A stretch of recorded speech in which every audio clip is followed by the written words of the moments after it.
Hello, welcome to Alive to Thrive OT. I'm Lauren Lyman. And I'm Tracy Schnabel. And today we're talking about 10 tips to help you be better informed. But first, we just want to say we're two occupational therapists who noticed a gap in the healthcare system. So we are here to do all the research for you, help you bridge that gap, and help you become empowered to reclaim your health and take care of yourself. So before we get started, we do have a legal disclaimer. This podcast is for informational purposes only. If you do have a specific medical concern, please consult with your doctor. We do not have any warranties or representations for the information provided, so please proceed at your own risk. And if you have a medical emergency, please call 911 immediately. So Tracy, how do we become better informed? Okay, so I was listening to NPR the other day, and they were talking about how it's so strange that for your medical care, people don't really shop around. But we shop around when we have like a big purchase, like an appliance, right? Or if you're going to buy a car, you compare different companies to see if they're getting the best deal and if they're the most reliable for whatever product you're getting. However, for healthcare, we'll just, like the example I gave earlier, is if I live in Palos Hills, I might just go, local physician, Palos Hills. But like, do I know, what certifications that doctor has, what expertise that doctor has? It's good to shop around. And then even if you go into the doctor and you don't like their service, I think a lot of people are kind of passive and they just are like, well, I'm just going to keep going because it's convenient. Not the best thing to do. You want like somebody that's really invested, is taking time with you, and really gets updated information about whatever is your area of concern. So, yeah, there are a lot of websites where you can go on and rate doctors too. And keep in mind, when people give reviews, it's usually people who either love them or hate them, but sometimes it's good. Like the first thing I'll do is click on the 1-star reviews, like organize it by 1 star and be like, okay, why doesn't this person like this physician? What happened? And yeah, there's always going to be someone that doesn't like somebody, but how many of those are there? And what were the bad things? Was it a personality clash or was it a serious like medical malpractice, Yeah. So look into it a little bit. And look into also, like, there's different types of doctors for different things. So if you have chronic back pain, don't just, like, go to your regular physician automatically. I mean, maybe that physician is skilled and could help you by telling you to ice or whatever. But let's say you have a chronic issue. You might want to look into a chiropractic type of doctor. You might want to look into a naturopathic type of doctor if it's something related to maybe nutrition. Or just someone who specializes in chronic back pain. Yeah, or a physical therapist doctor. So you really have to do your research on who's the most appropriate doctor for the condition you're going in for. Don't just be lazy with your health care. It could cost you later on. Okay, so number 2, when you are doing research about a medical condition or about a treatment for that condition, you have to know if your sources are credible. Well, I noticed a lot of my friends and family don't really understand this concept. We went to research-based university, so we understand that inherently. But so a lot of people get their health information or political information, whatever, from Facebook. And just because it's on Facebook doesn't mean it's true, So, and the headlines are very deceiving. Yeah. So it's really easy to be even in the news. I see it, it's online, it must be true. Or it's in the news, it must be true. That's not true because people have specific agendas, So you really have to look into it. And so how you know somebody is credible is you have to look at, okay, well, who's speaking, who's the author of this article, or who's speaking in this video that I'm researching? Is this an expert? Is this a physician talking? Or is this somebody in the medical field talking about this? Is this somebody with a high level of education? Or extra expertise in this field? How much experience do they have? Have they been working in this area for 30 years? Or have they not even been working in the field of medicine and they're giving recommendations about current things going on? That's not going to be very helpful, right? If you're not up to date and currently working in the field. So it's all things that I know it's kind of annoying to consider, but we're just saying proceed with caution when you get information online or in the media about your health. Okay, number 3. When you do look at research, another thing that you need to be cautious about is how they designed the study. And we went through a whole video. Lauren went through very extensive, but this is just kind of a quick overview. Is you want to have a randomized study. So a study that is like reflective of the actual entire population and isn't just a small like sample bias, like a small sample.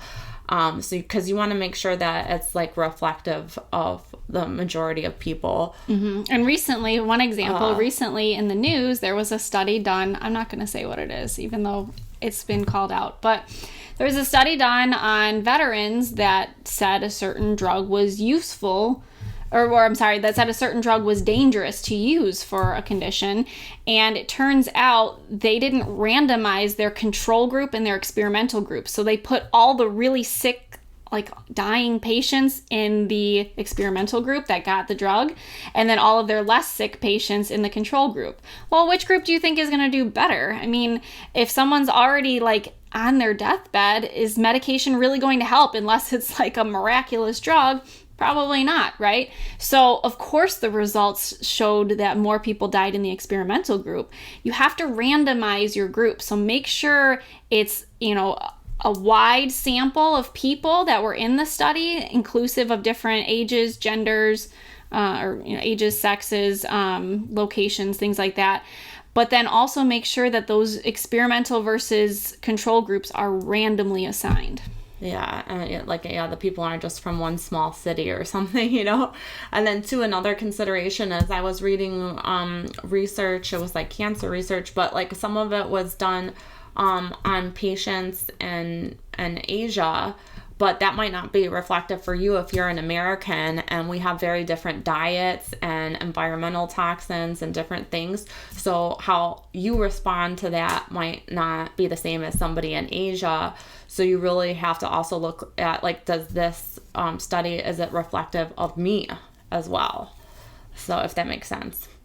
And then with journals, when you're looking up journals for different treatments, I was taught to look at like the British Journal of Medicine, PubMed, NIH. These are like peer-reviewed journals that are high caliber, have been around a long time, and will have more extensive research for you rather than, again, going to like Facebook and being like, or talking to like a friend or something. They said this worked for me. Like in my job as an OT, people would always come up to me and be like, this guy got this surgery because he had back pain too. And I'm like, you have a totally different problem, man. So like you really have to be careful about what you decide to do with your health and how you decide to research it. And number 5. So if you're going to a website, go to a website that is up to date on research. Like I was instructed to go to the Mayo Clinic from my occupational therapy professors, and that was like one of the best sites because they are the most up to date on research. They have like top doctors working for them, and they just have a plethora of information. So not Wikipedia. Yeah. Wikipedia that's a good point. I almost forgot. So anybody can add to Wikipedia. So that's not credible, right? Because I could go in there right now and be like, I don't know. I can't give an example right now. Like clouds aren't real. So like, I could do that, and then, you're reading it, but maybe I was just feeling like a jokester that day. So like you have to or you're not credible yourself. Right. Yeah. Or like maybe I don't study clouds. Okay. So then you shouldn't be taking my opinion about something I don't study. So you just have to be really, really we're trying to teach you to be critical thinkers with the information you're provided, because nowadays there's a lot of misinformation.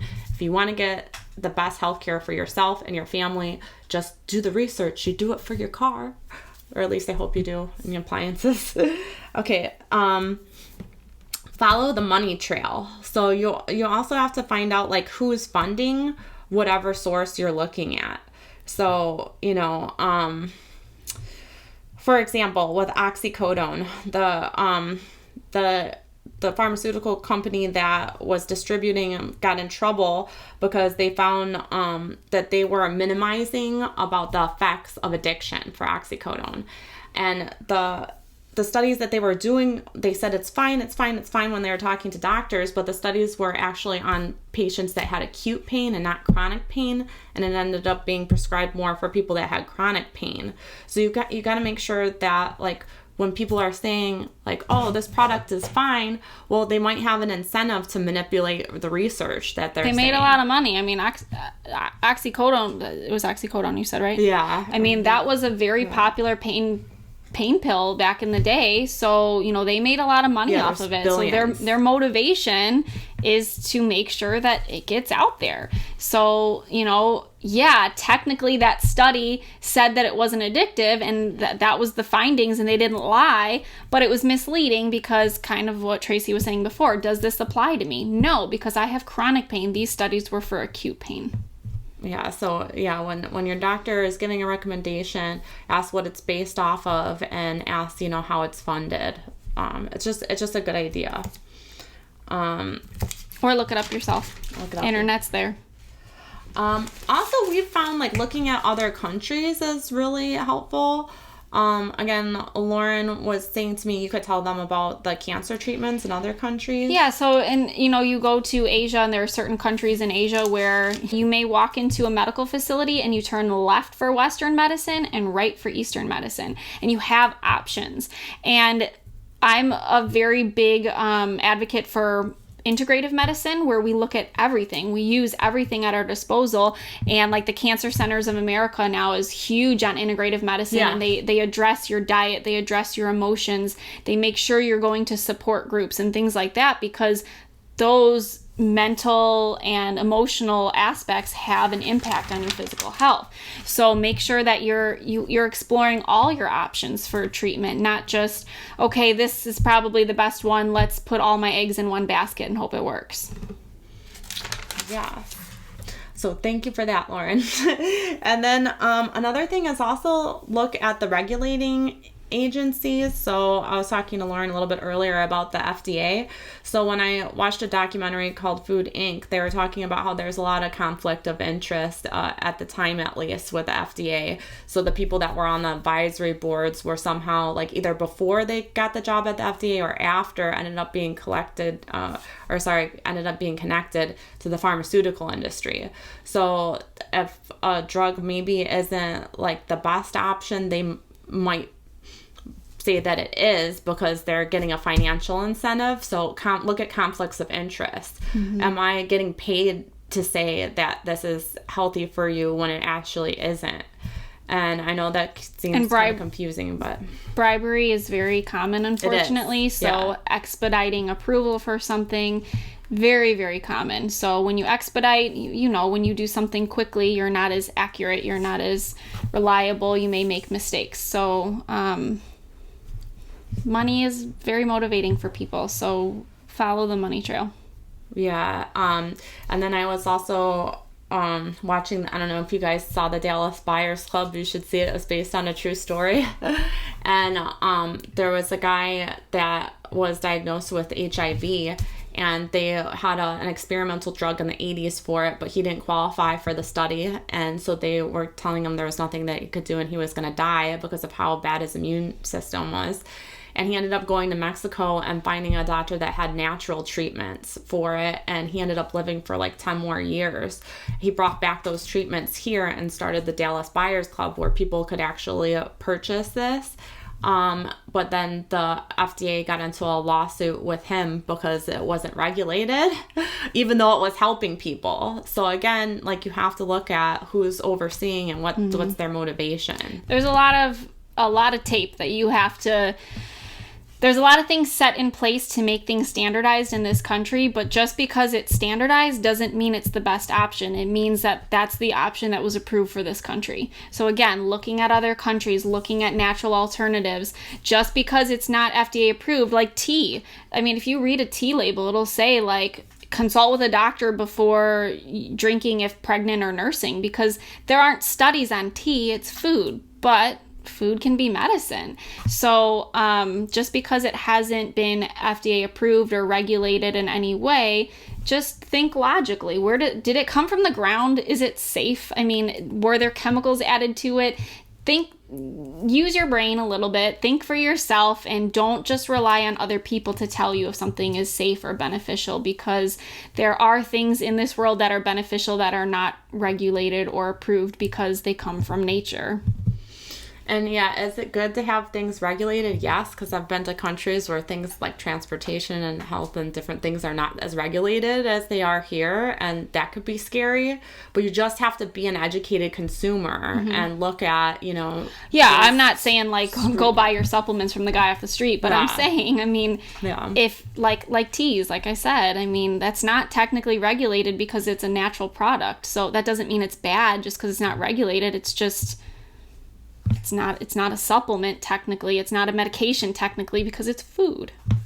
And another like snaky way though that certain drugs get approved, I was doing research for this video and I found out, for those those advisory committees for the FDA, when they want a drug approved, they'll fly out the doctor to like look at the drug and to review it, and their costs, maybe like for the staying in the hotel, for the flight, for just like food and whatever, they might give them like $200,000 or something like that. So it's like technically supposed to be legit. Yeah, an incentive, but that's covering just travel costs, but it could be more than like what the person really needs, which could compromise their decision on the drug or the recommendation. So there's just a lot of things to consider. And before taking anything or accepting any treatment, we always recommend doing your own research, looking at these research articles. If you do have an article that you found that's maybe not the best website, look at citations. Are they citing actual research that has been done? And then look at that research. And check out our video, type in the search bar statistics. I forgot the name of the video, but statistics, and we'll pop it in at the end of this video. You can click on it. But check out ways that statisticians lie to you. Check out ways to be more, what's the word I'm looking for? Critical, thank you. More critical when you're studying research, because just because something is statistically significant does not mean that it's helpful, that it's practical, that it's safe. There are ways around that. So always do your own research and be critical and be better informed. Look at all your options. Yeah. Yeah. So both of us look at Green Med Info and like different sites that were designed by like doctors with a natural medicine focus. So they're going to have different expertise. They have different motivation because it's like their life mission to help people that haven't been helped by the traditional medical system. So it's always good to like look at other sources of information for natural medicine that maybe like you won't find in the mainstream media and that are independent of the medical system here, if that makes sense. So those are all the tips that I have for today. We just wanted to help with that. So thank you for joining us. Please like our video, share the video so other people can become more knowledgeable and better informed. Visit us at www.facebook.com/Lauren and Tracy. Sign up for alerts so that you can see our videos whenever they pop up. And if you have any questions, if you want your home detoxified, your life detoxified, if you're looking for a wellness coach, Reiki, a little bit of guidance, if you have podcast ideas, please email us at alive2thriveot@gmail.com. Thank you. We're wishing you physical, spiritual, and emotional well-being. And as always, we're so happy you're here.